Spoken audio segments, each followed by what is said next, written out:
Everybody, welcome to Politech. This is Dale, your host, and today I've got an exciting guest.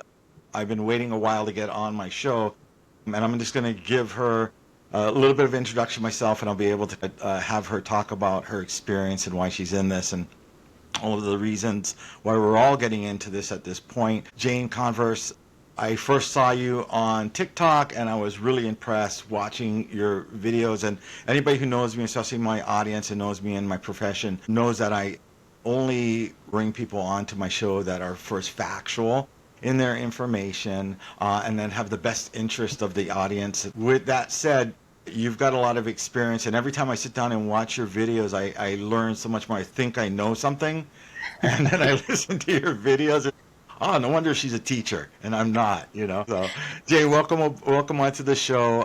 You give us this kind of a little introduction of yourself, and then we can jump into some real important questions and answers from you in regards to what's going on politically.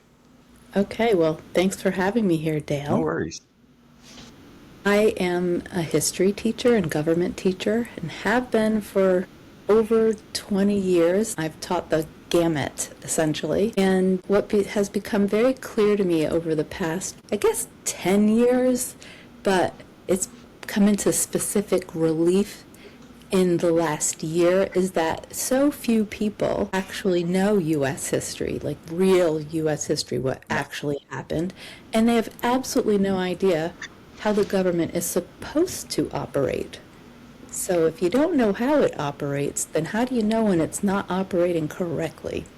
So it's my job as a teacher to help my students understand not just how systems work, but how they function throughout history and how historical perspective helps us to understand what is going on right now. So we have to have that perspective in order to understand how we got here. No, it makes complete sense. I'm going to throw two things in there because I was a terrible student when I was in high school. So was I. And I didn't pay attention. I mean, I had a civics class, I had like a American history class, but I paid very little attention to it, and I didn't really learn how government actually functions and works until, to be honest with you, probably until when I was in my 40s when I got involved with politics, and I started realizing that these structures are so important to have. So I appreciate teachers as trying to plant that in our heads earlier, and plus I feel bad because I gave all my teachers such a hard time. So, Oh, did you? See, now I didn't do that so much, but well, I come from a line of teachers. My dad there was you a go. history teacher. I'm a history teacher. There's cousins, you name it. Um, but I was the worst student. I didn't bug teachers, but I was a terror. I didn't pay attention. I didn't want to be there. So I think Yeah, that's one way I've been able to. I know what didn't work, yeah, so I try to keep my students' attention, and I think that's how I've gotten my storytelling skills. yeah. And they're great. And let me restate so I don't get hit with by all teachers when we post this. I wasn't mean to teachers. I just didn't do my homework. I didn't take notes. I didn't do any of those things. And also because I was an athlete, I was a football player, so you felt like you'd get away with everything, right? At that time. Yeah, So, yeah, yeah, football players are, they definitely got away with a lot back in the day. I back in the day. graduated, I won't even say what year. I'm old. Not as old as me. I graduated in 1983. Okay, you got a few years on me, but I not got, too many. there you go. Well, thanks for sharing that. So, part of what I asked you on, because you're so rich with information, and what we're going through right now in America is disturbing. And I found it disturbing from the minute he came down the escalator, all the way to this point. And I kind of want to talk about the breakdown of things like the checks and balances, and kind of go over the history of like how this sort of all came together, and how we can learn from what happened along the way. So I want to look at your analysis and your breakdown on the check and balances that existed before and what's happened to them currently, because it seems like all the things we believed and we learned over time is not true. Or is it true? Is it not true or is it true? What we have learned about checks and balances is that, you know, it's built in there, it's baked into the cake when they wrote the Constitution, and that it's just going to stay that way. You know, each branch is going to check the other one automatically so that no one branch becomes too powerful, because we don't want that. Certainly, the Founding Fathers did not want concentration of power in any one branch. They were terrified of having a tyrant, a king, in charge to accumulate too much power. So that system of checks and balances, it's basically held until recently. I mean, checks and balances don't just magically hold together. It takes people who want to keep those checks and balances in place, who enforce those checks and balances. And when you have people in Congress or on the Supreme Court or on federal courts or in the executive who have no interest whatsoever in maintaining those checks and balances, that's when we got all out of whack. I mean, there's been a concentration of power in the executive that's been going on for quite some time, but it is not accelerated like this until Donald Trump's presidency, his second round. And this second round it's just a total horror show, to be honest with you. And I'm sure you feel that as well, because he feels empowered. One, this is his last term. And, you know, supposedly, unless he's going to seek a third term, which is possible. It's unconstitutional. Unconstitutional. But you know, we thought a lot of things that he was doing right now was either unconstitutional, which but for some reason he thinks the executive order overrides everything that exists as far as checks and balances, and there's nobody to check and balance him on this stuff at this point, and that's Right. one of the reasons. Yeah, How the do you think Supreme Court. Oh, I'm sorry. Go ahead. No, go ahead. The Supreme Court has given him basically carte blanche. I mean, he can get away with basically murder if he stood in the middle of the street on Fifth Avenue, like he said all those years ago. He Yeah. could get away with it. He gave them, or they gave him the powers of a king, and Yeah. shame on them. So if you know, how do the courts enforce their rulings? Let's say they were doing their job. How do they enforce it if the chief law enforcement officer of the country, the person who's supposed to be, literally his job is to execute the laws of this nation, if he's the one breaking them all, then how does the judiciary enforce their rulings? How does Congress enforce their laws if Trump is the one, and his people, obviously, and his cabinet, whatever, if they're the ones who are meant to do it, and he put a bunch of lackeys in charge? I love it. You know? No, it's completely true. I mean, he has yes men's in place where at least his first round, he had some common sense people in there, and that's what bothered him. He needed to replace them with all yes people, and that's what he's got from the DOJ to the FBI, the courts as well. So all of those checkpoints are just manipulated and pushed towards his well-being and his decision-making, which is very poor, as we know. Beyond poor. I Must don't be think. nice. Yeah, I don't think he's actually making most of these decisions. I think it's whoever whispers in his ear last, and then he just, he just Yeah. a bunch of nonsense, and he creates chaos. And I believe the people, his puppet masters there, I believe they know this, and if they Yeah. want to hide what's happening over here, they just have to whisper something in his ear, and he'll make, the big shiny object that'll be on this side instead of doing whatever the heck they plan on doing, which usually has to do with consolidating their power or making more money for themselves or their friends. So there are a lot of bad actors in place right now. But this is what really bugs me with the checks and balances. This is Congress. It is Article 1 of the Constitution. Yeah. The Founding Fathers put it there for a reason, because they did think that was the branch that was responsive to the people. So it should be the most important branch. Not that it was given a ton more power, but the fact that it was responsive to the people, it was more important. But they have abdicated that responsibility. They have abdicated their duty 100% because they could end all of this madness tomorrow.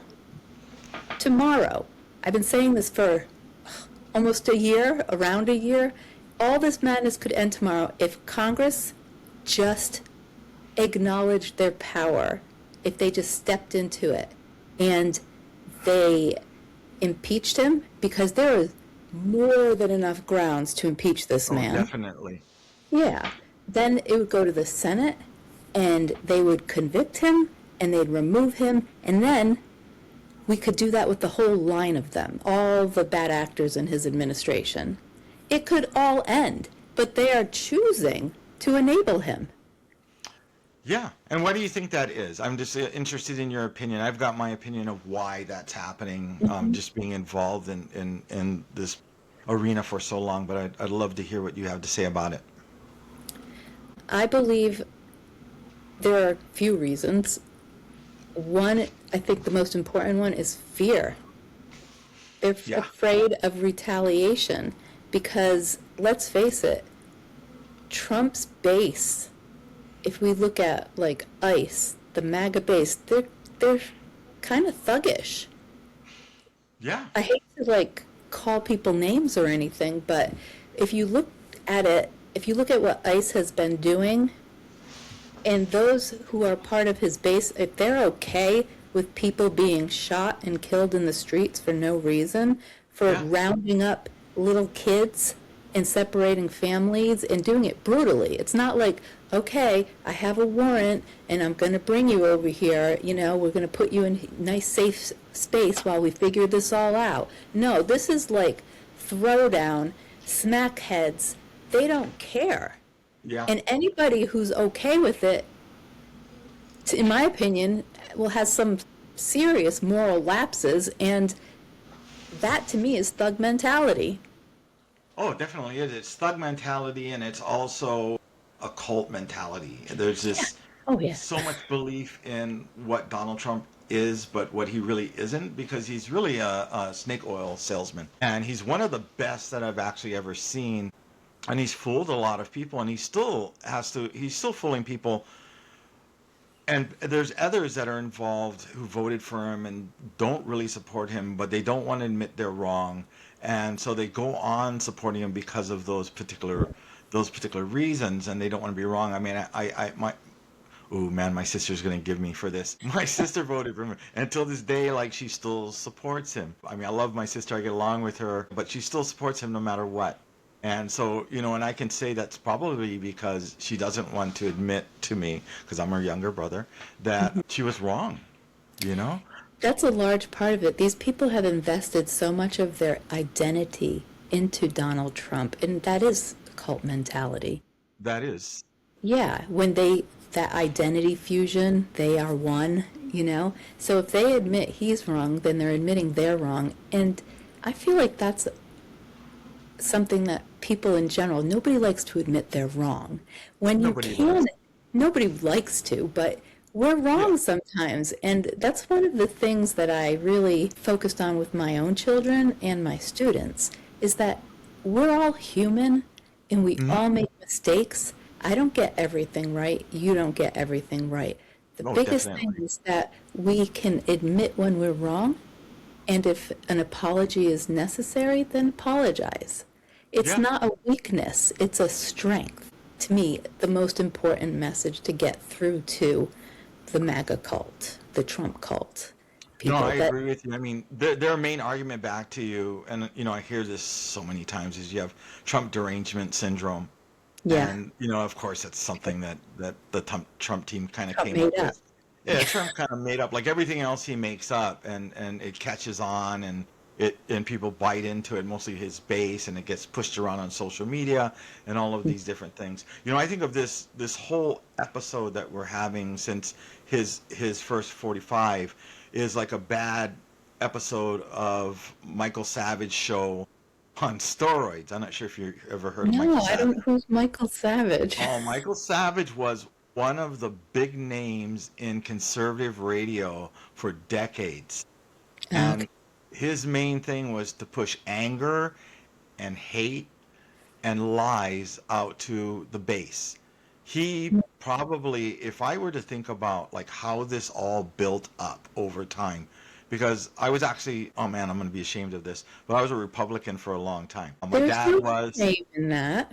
There's no I don't shame know, these days it is. now. But no, see, there's a difference. I have to stop you before you go into Yeah, your dad, whatever. There are conservatives, right? true. Yeah, Conservatives, true conservatives that would have that's right. normally voted with Republicans because of the way the party, their platform was before.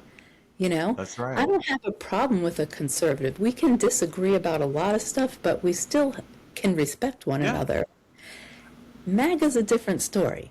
Meg is a new beast. It really is. It's a morph into like, like they fell into some goo somewhere and they came out as these grotesque, non-thinking, non-moral people that just kind of agree with everything that Donald Trump has to say and do. And, that's concerning, and you know that as well. I'm going to ask you this quick question. If one of the forefathers was on this podcast with us right now, Okay. and you can pick anyone that you want to represent, you, Okay. you, and what would they say about the situation right now? Like, what would they say to the public? Oh, good Lord. Who would I pick? I Huh. think I'm going with John Adams because Okay, good choice. I've always had a thing with John Adams.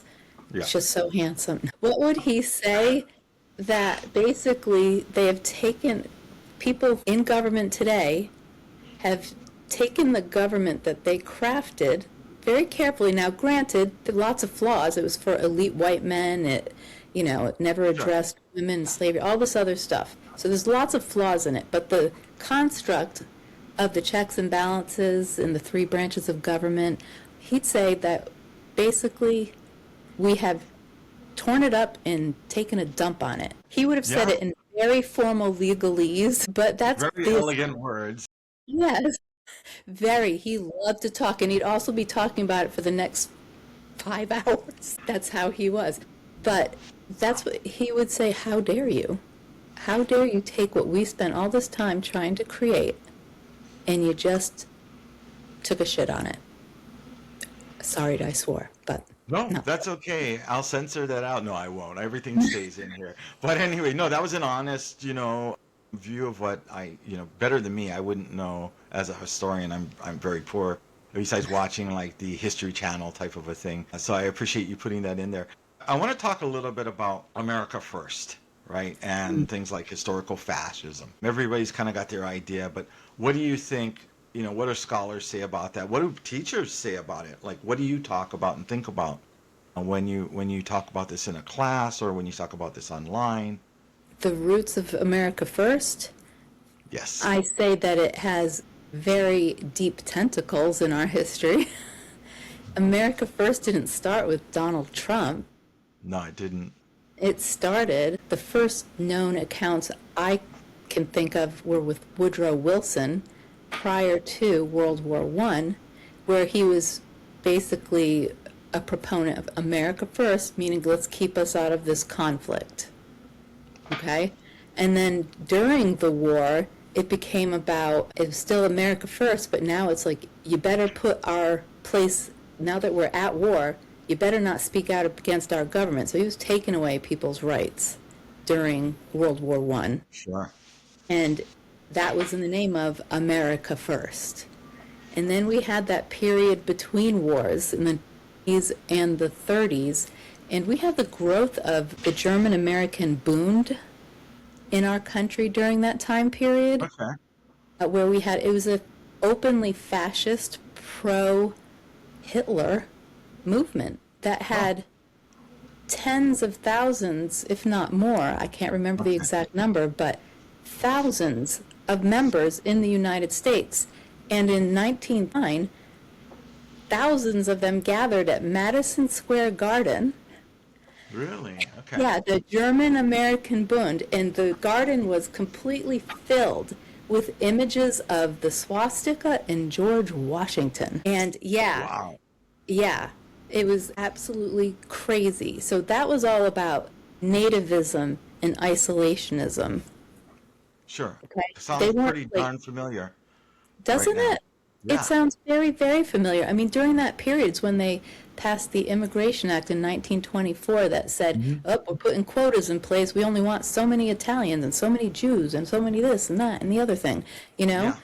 that was like the level of fear that was embedded into the America First movement. They spread that fear through propaganda all around the country. You can trace this. I just went from pre-World War I. You can go to the McCarthy era in the Yeah. 1950s. You can go right up through Ronald Reagan in the 90s. He said America first as well.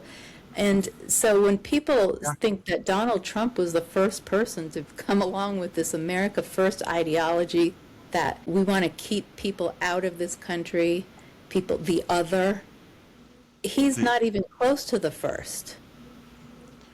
he's not, and he's taken it where he's owning it now, like almost everything he does, and he's never original. Everybody knows that who is not a mega cultist realizes that nothing he does is original. It's either borrowed, stolen, or it's given to him in a whisper in his ear by Stephen Miller or one of those people in his administration, which is, you know, I think a path that's throughout his career and his lifetime has been something that's always happened, where he's never really had his original idea or his original money to work on anything.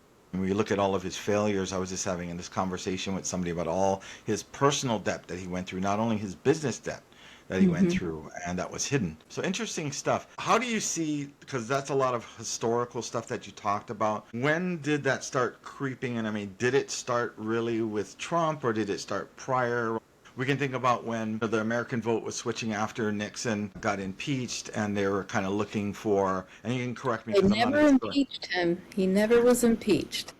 He never was impeached, right? He was going to be impeached and Oh, removed. that's right. And The he, Republicans back in the day right. actually had a spine and said, you don't have the votes. So he resigned instead. That's right.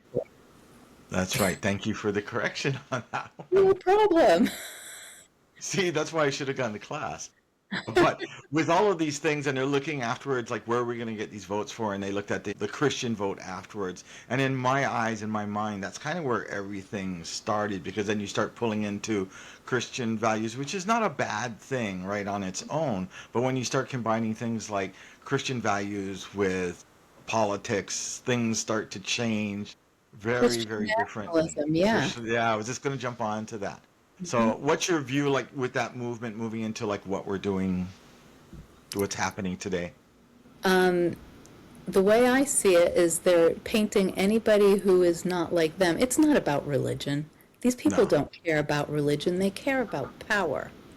And they care about isolating people who are not part of their group. So anybody who looks differently or prays differently, they just want to Yeah. push them out of society. So they're doing this to get power, but there's a big voting group in this country that, you know, the evangelicals, who will vote. They're one issue voters, essentially, one issue, and their one issue is abortion. That's Yeah. it. You can That's talk it. to, I mean, there are a lot of Catholics that feel that way as well, although I was raised Catholic, my family does not feel that way. My stepmother, she is very Catholic, goes to church every Yeah. week, and she had an argument with the priest and said, this is about people's own choices. I choose not to have an abortion. They can choose otherwise. You can't tell them what to do. And that's coming from a diehard Catholic. But they Yeah. exist. They exist out there. These one issue voters, there's some that vote just for the Second Amendment. And they Yeah. don't look at the big picture. It's like, No, they don't, and it's on the right. It's hard to find those voters that will just not pick that one thing that they think is so important that if they don't vote this particular way, they're going to have their gun rights taken away, or we're viciously aborting babies at 9 months, and all of these things, that's and that's a called lot of giving birth. misinformation. That's called giving birth. That's Nobody called giving aborts. birth. That's Yeah, right. there's no abortions at 9 months. There's not even abortions. I mean, they No, mostly nothing happen is legal. first 20 weeks tops. Yeah. Tops. And that's when there's usually something very wrong happening. Oh, But definitely. I So, digress. I mean, these lies and this propaganda. I mean, and we're going to talk about that a little bit later. But they're just so outrageous in many ways. But people believe them. I want to talk a little bit about because this has been in the news quite a bit. Is the voter rights and voter suppression? And I want if you can kind of go through some of the history on that, and maybe we'll tie this together and like what's happening today. Absolutely. We have a long history of voter suppression in the United States. When the Civil War was over, there were three Reconstruction Amendments, and the last of those in 1870 was the 15th Amendment, which gave black men the right to vote. And they gave black men the right to vote, well, now you had black men holding office. I believe over 600. There were Yeah. some in the U.S. Senate. There were some black men in the House of Representatives, in state legislatures, and with that rise in their power came the backlash, the Ku Klux Klan, who started a terror campaign against those who wished to vote. And it culminated in the massacre in Wilmington in 1898. There was a multiracial legislature, there we go, There multiracial you go. legislature that was voted in, and the white people in the area, the Klan, didn't like that, and they massacred them and ran the rest out of town. So these were democratically elected officials. Some were people of color, some were not, and they didn't respect the people's vote.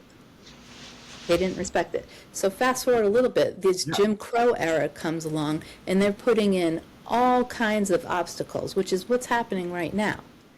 Yeah. There were poll taxes. There were literacy tests. There was a grandfather clause that if your grandfather was a slave, then you could not vote.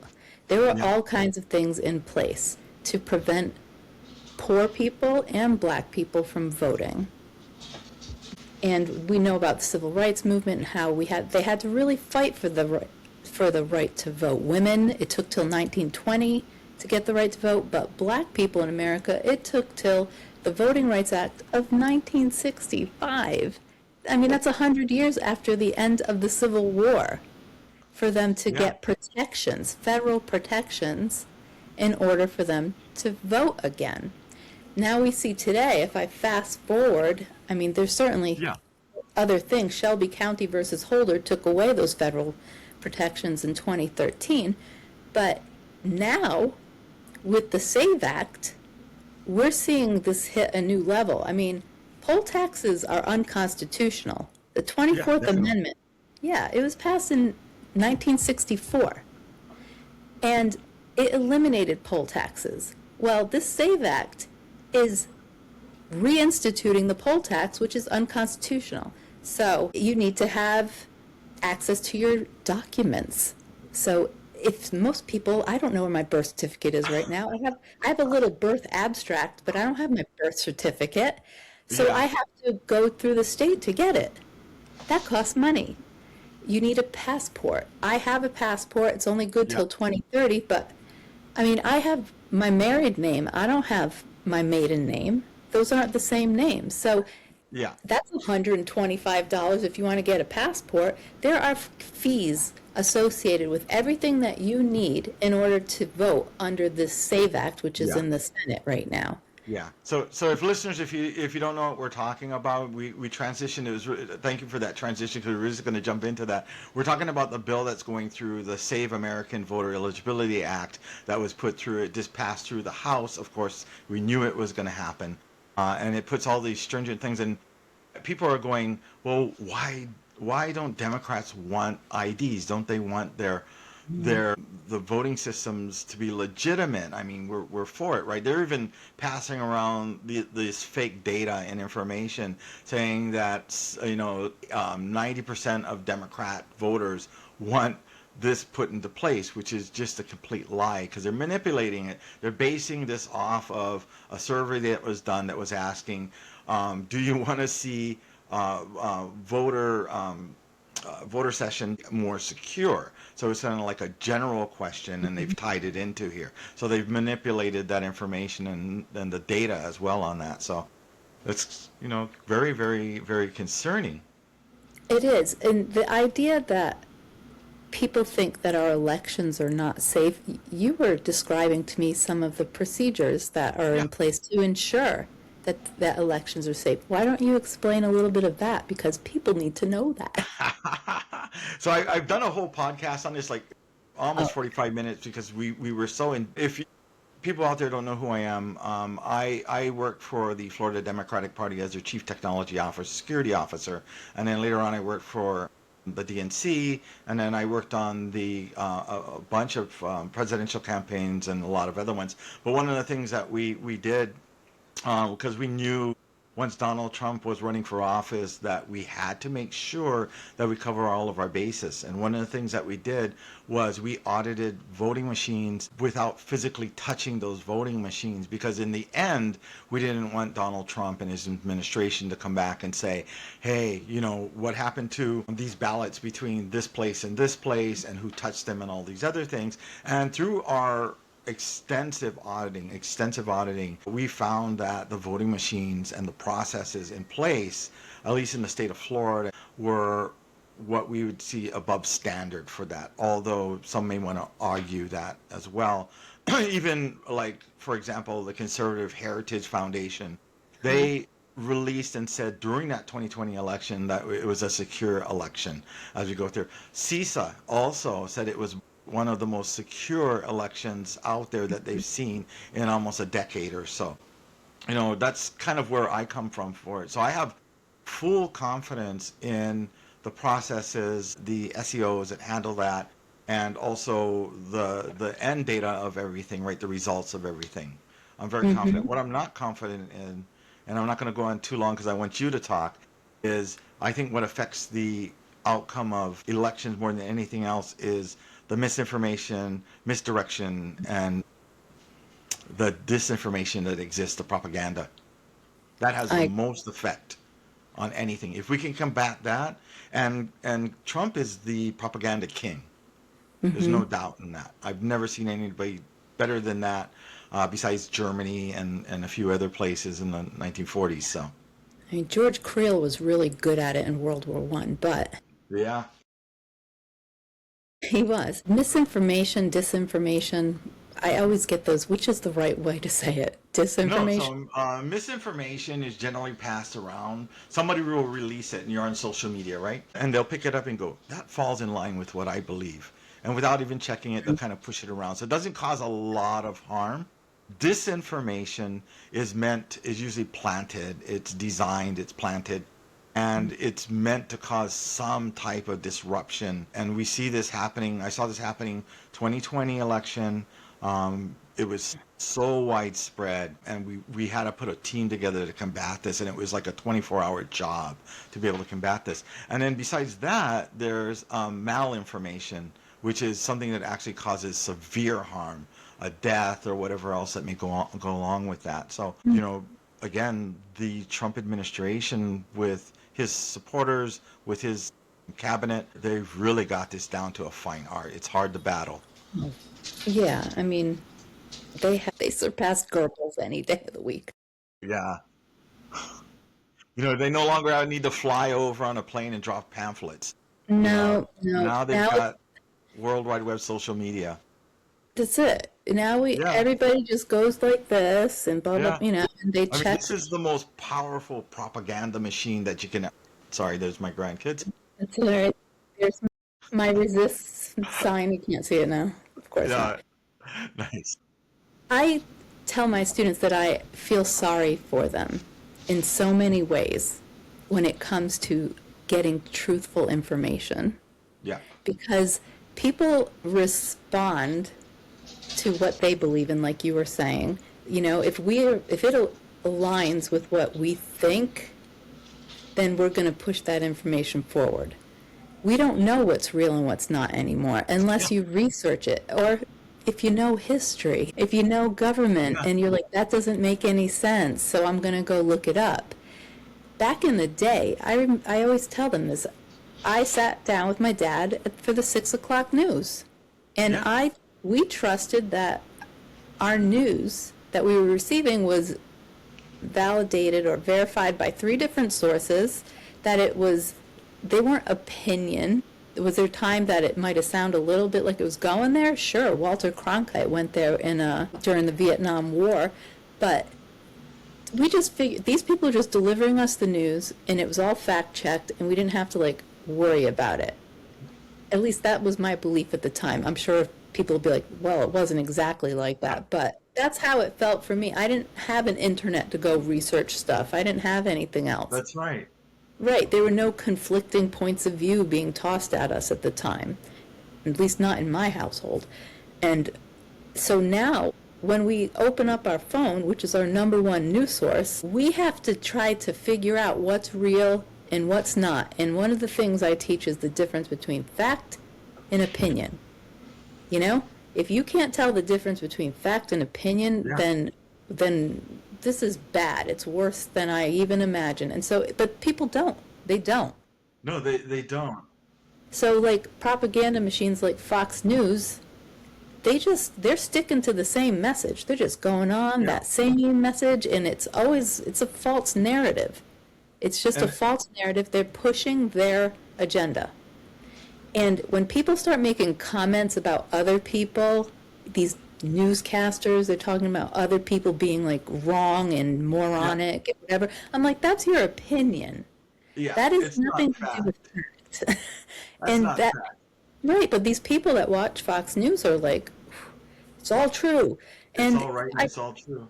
yeah, and I could say the same about MSNBC to a degree. I mean, Yeah. I haven't watched, I'll be honest, I haven't turned on a news channel since the morning Donald Trump was reelected. Yeah. I Because mean, when I did, I turned on Morning Joe,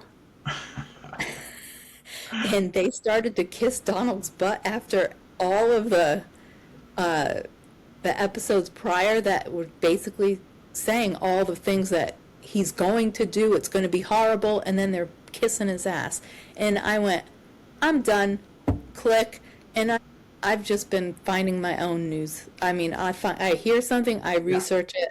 That's how I validate Yeah, it. that's what I've been doing. I mean, a lot of people depend on TTN News, the a TikTok news channel, and it's just sorry, that's what I call it. Yeah. I'm big on like acronyms, like so, and that's where they get their stuff from. And I used to go, I would post something, and I get so passionate about it that all the comments I'll start answering them, and then before you know it, I'm spending like 6 hours like answering all these things, and it's not getting through to anybody. And I know from my experience, from decades of being involved, you're not going to change anybody's mind that already has that stuck in here. It's just not going to happen.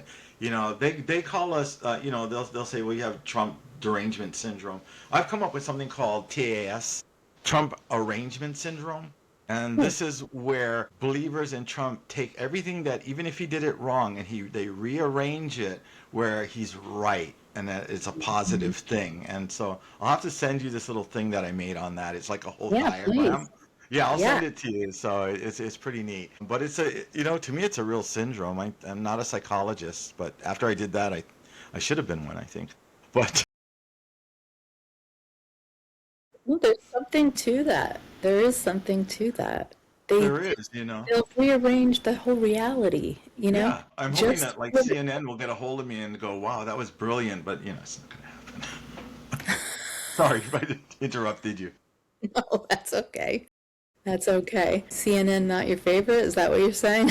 No, no, actually, they were my favorite at one point in time, and I was actually supposed to go on CNN, and my boss went in my place anyway to talk about what we were doing, and I was so disappointed in Oh, that because I had called everybody and said, "Yeah, I'm going to be on CNN," and it just didn't happen. So he yeah. ended up going in and talking about what we were doing in Florida, and he did a better job than me anyway, I think. So hey, all good. Something tells me this is getting in the cut category. I know, yeah, I think that's exactly. No, I put it out there. I get, you know what, man? Sometimes I'll say stuff. I'll send you an article that got written about me for in the Miami Herald, Mhm. and I said a bunch of stuff in there that just got me into so much trouble. So, Really? yeah, I did. But so I tend to be like that. But I also tend to stand the ground on what I think is right, and I will not, no matter what party it is, stand there and watch something that's not right. I'll voice myself and I'll come out and talk about it and I'll go against it. Absolutely, because So, that's the point we're at right now. I mean, it's not yeah, about left and right. And I'm sure people have seen this meme everywhere, but I've always felt this way. It's not about left and right. It's about right and wrong. that's right. You Exactly know? what it's about. It's about Yeah. morality. Yeah. It's about having, understanding and being passionate about life and other people's lives and respecting their lives and realizing that everybody's human. I mean, in the words of, Bad Bunny, I mean, everybody, they're human, and we're showing the ugliest, just grotesque part of America that's been hidden for so long. It's always been there. Always. It's never Yeah, gone away. yeah. Trump And there's just gave it a, permission. yeah, he gave her permission to come. He made it normal. Like everything else that's going on is now normal. I Mm. mean, presidents are not supposed to act and talk the way he did, but he's made it normal, and it's like a reality show that just has not gone away. It did go away for It's four a bad years. one. It's a Oh, a really very, bad very one. bad one. Unbelievably Yeah. awful, terrible show. Probably has the worst ratings of all time. Well, not according to him. It's the I best know. ratings. It's never The the biggest in history. inauguration, the biggest Yeah. everything. Something The tells me he's Melania trying show to movie. compensate for something that's not so big. But Yeah, I definitely his wallet. digress. Well, now his wallet's big, and Yeah, the fact that people ever believe that he was like the self-made billionaire, he has yeah, literally the emoluments clause of the Constitution. It yeah, prevents presidents from profiting from their position. They're supposed to divest of all of their stocks and bonds and companies and whatever before they yeah, take office. And this guy has not, and he has milked the system and yeah. made billions off of it. So Oh, he, definitely. Look at the he's. I richest think they he's said he ever made been. 13 billion while in office. Yeah, I think it was higher than that. Yeah. I think it was like 20 something Is billion. it? Gosh, I gotta go read again. But yeah, Yeah, God, I I'll wish have I to could go. get rich that quick. I mean, think about that. This is a man who went bankrupt six Yeah, times. Six times. And then he becomes president and he becomes wealthy beyond his wildest dreams. And they're yeah, thinking this guy, he knows what he's doing. I know people that are pretty moral people who yeah, voted for him the first time because they thought he's a good businessman, he'll run the country like a yeah. business. But businesses aren't people. You No, can't they're not. run the country like you would an entity. You have to deal Yeah. with the people. And the government is not a business, and I'm not trying to ring my bell, but I wrote an unbelievably great article, kudos to me, talking about the government is not a business, and I go into detail like why this wouldn't work, why it can't be run this way without breaking laws and without causing harm to the American people, because there's just no way to do it. You're gonna have And to sidetrack things. I can't say that it was never run like a business because the founding fathers, the people that signed the Constitution and all that, these guys, a chunk of them were slaveholders. And so they were Yeah, making sure that they were getting their profits by ensuring that slavery still existed. So yeah, it's not like it wasn't hard baked into the Constitution from the beginning that it can operate in the best interests of those in power yeah, because it does. They've always been self interested people that run for office. Not all, but for the most part, yeah, it seems like you have to be, there's a certain mindset a person has to have. And one of them, that mindset, is like being able to compromise your value in order to get anything done in DC. And I'm like, no, how about you don't compromise your values and you yeah, just keep pushing the word, get the word out that this is wrong what's happening. I'm not going to compromise it. I'm not going to about to start to use some AP government terms. I'm not going to use them. Um, but we can't be attaching all these riders and whatever to bills in order to, make us look good to our constituents for a hot second and then get reelected, because the people in office right now are far more interested in keeping their jobs than doing Definitely. their jobs. Yeah. I And mean, what I'm I not would, gonna, oh, go ahead. no. Like, I'm not gonna let like the secrets out and what happens in a campaign with with the elected official if people are running. But the truth is, the main concern is, can I get the votes? How am I gonna get the votes? And Yeah. what can I promise to get those votes? How about you just do your job? This is my philosophy. Yeah. Or do If the you work of the people, you work know? for the people, Yeah. you get a good comms team to make sure they know you're doing that work Yeah. for them, you will get reelected. Oh, You don't need definitely. you don't need to be on the phone for hours a day Yeah. calling donors. Get And that. results, I mean, try running for office. Oh yeah, that's the next thing. Are you going to run for office? Sorry, I'm going to ask you that. Are you thinking about it? I do think about it, and I'll tell you, I've been thinking about it since second grade when my Okay, teacher told me that I'd be the first female president of the there you United go. States. And I looked at her and I went, sure. Yeah.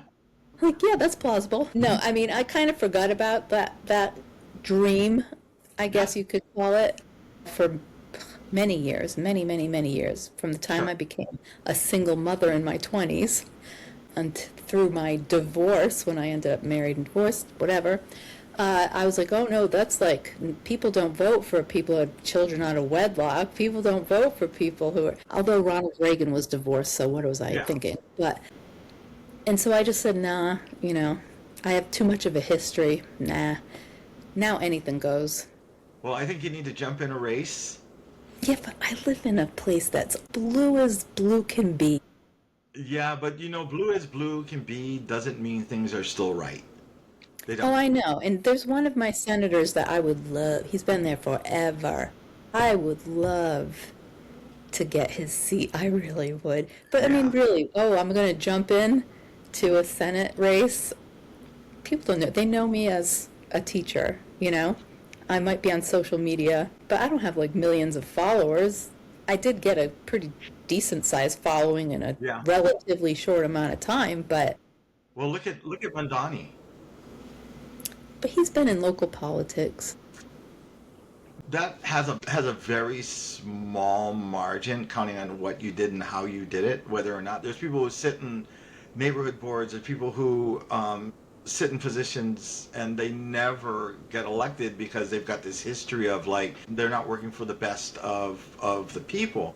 But I think if you can display and talk about the things that you can do honestly, not go out and say, hey, I'm promising you the world. Like, you're going to go into the grocery store in 6 months and you're going to get, you're going to get eggs for 1,700% off, Right, right. using Like Trump said. Trump's mentality type Yeah. of a thing.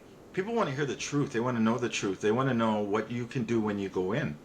Every politician, oh man, I might not get a job after this, way over promises Oh, what they can yeah. do, even though they know they cannot do it. They know straight out they cannot do that. And Mm-hmm. they're going to promise it. It's because it's the issue and it's what's important. Instead of being honest and saying, listen, I'm running for Senate, I'm running for this, and this is what I can do. Right. And these are my barriers, but I'm going to fight. Like, I'm going to fight as hard as I can fight to get this done for you. I really will. And in 2 years or 4 years, if I haven't done it for you, vote me out. Get rid of Vote me. me out. Yeah. If I haven't done my job, I don't deserve the job. Yeah. And get rid of me ahead of time. I mean, hey, Do a I mean, recall. non-violently, of A course. recall election will do. The recall election will do. But yeah, I would think you should consider that. From my experience, I think that would be actually a value to where you're at and in general. Just throwing it out there. Okay, well, I will say this, would love to. For whatever reason, I have not been interested in getting involved in local politics. But Yeah. when it comes to the national level, that's where I've always been like, I want to be there. But how effective can anybody be right now with these people in office. Like, we need the entire House, maybe not every single seat, but people need to vote these buggers out. Like, Oh, yeah. 2026, let's flip this whole thing. Let's get some good people in. You know, the problem is that there's so much money in politics that you don't hear about the good people. No, you don't. I mean, I'm going to share something with you. Like, I ran for office last round, but I decided to pull out because I felt like I needed to go work on the presidential campaign that was more important. And so I did pull out. But one of the things I projected, right, because you need a win number to be able to be serious about running, like, how many votes do I actually need? And then the other thing you need is, like, how much money do I actually need? And, I looked at it, we did a projection, and first of all, I wouldn't have came even close to running. And I'm thinking about running this year too, but I'm looking at the projections and how much money I would need. And at this point, there's no way I could run everything grassroots. Yeah.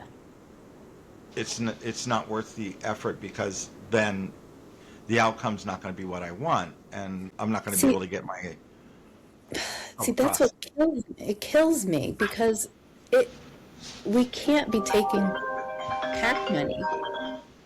We No, we cannot can't be talk taking about that. PAC money. We cannot be beholden to corporations, super Yeah. PACs, whatever the heck you want to call it, or rich people even. You just cannot be beholden to anybody when you're serving the people, No. you know? So I, there are people who've done grassroots and have gotten elected. It's happened. Yeah. But once they're in office, it seems like there's some sort of switch that gets flicked, and they're like, Yeah. they're just Almost intent on 100% getting that real. happens. Yeah, it's like now all of a sudden they're just interested in getting reelected. Yeah. And for me, it's like, I don't, you know what? That is the last thing I want to, I don't ever want anybody to be so comfortable in their position in That's Congress right. that they are bargaining with the devil, essentially, Oh, in order to definitely. keep their job. We need to even the playing field. We really do. Yeah. There need to be reform put into place. A lot of good people that want to run for office that would make a huge difference. But when it comes down to it, when you look at this and you see how much money you need to run, like for example, if you wanted to run for governor of Hawaii right now, you Hmm. would have to have in your battle chest at the beginning close to $1 million to start. Who's going to have $1 million? The average Joe? It's just not going to Can you happen. raise $1 million by putting out the word and having fundraiser and get $10, $5, whatever from all these people? Definitely you can, but then I tell you what, then you've got them having special interest in going to places like, oh, if I talk about, never mind, I'm not going to mention this part of it because everybody We'll will know talk who I'm about it talking about. later. We'll talk We'll, about it later, but we'll they'll talk about go it. and they'll get 3 million, $4 million, and there's no competing with that kind of money. But what does that get you? You have $3 million, so what? So you're gonna have what, a billboard? You're gonna, uh, I don't know, buy internet ads? Like, what exactly are you getting for this $3 million? That's my question. Yeah, so you're getting probably one of the best teams possible to get you elected. That is one of the key things. You're having the best minds, you're having the people with the experience, and then those people are going to make the decisions. Like the candidate really doesn't make a whole lot of decisions, right? So his team will come in, his campaign manager, whoever it may be. Later on, they'll all move into the administration when this is all done. Yeah. But they'll come in, and these are the people that are getting paid like a full staff. Some people have like a data guy, some people have a manager, like a campaign manager. They'll have organizers, directors, and all of these things. And these are the things, especially the groundwork people, like the directors and stuff. They'll go out and knock doors and everything else, and those are the ones that are important. And they'll have huge staffs where you can't do that grassroots unless you got people to believe in you. And you got people that are going to come and say, I'm going to support this candidate because I actually believe in him, and I'm going to go knock on 1,000 doors a day and get the word out for him. And that's hard to do too, because after a while people will either burn out or they're not going to be as motivated. A whole different show, sorry. Whole different No, show. no, no. I'm listening. I'm absorbing. Yeah, I've got so much information on how this whole process works. I should talk about a little bit more about it and educate people I would like to know more about on this. this stuff. Yeah, it'd be great if we can get on another podcast in the future and just kind of talk a few more things. Yeah, Nice. definitely. But I, Definitely. I'm gonna conclude this one because you've just been such a great guest, and I appreciate you taking the time to be on here. And I'm just gonna leave you like with the last word. With the last word, Last okay, word. one thing people are always asking me about is what they can do. We're not powerless. That's the biggest misnomer out there, is that we have no power. We have power. We elect these bums. We can unelect them. That's the biggest thing right there. That's our No. power. That's our superpower. Yeah. Stay informed, use credible sources. And I know that's hard to do nowadays, but when you find somebody who's credible, stick with it. Stick with them and be informed, because even the founding fathers knew the most important thing a country, a democracy can have is an informed citizenry.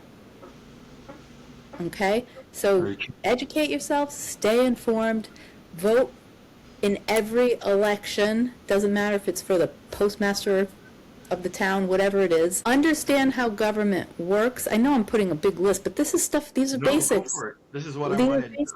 Yeah. Get a good understanding of how government works so that you know when it's not working properly. And let me tell you something, right now, nothing's working the way it's supposed to.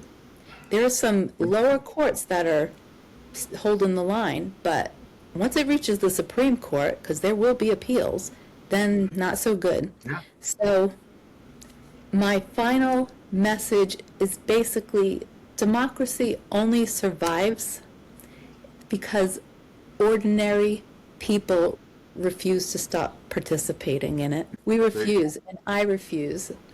I will never give up, and it might get me in trouble, and I don't care. And people keep saying, you're so brave. No, I'm not. You know, I'm afraid.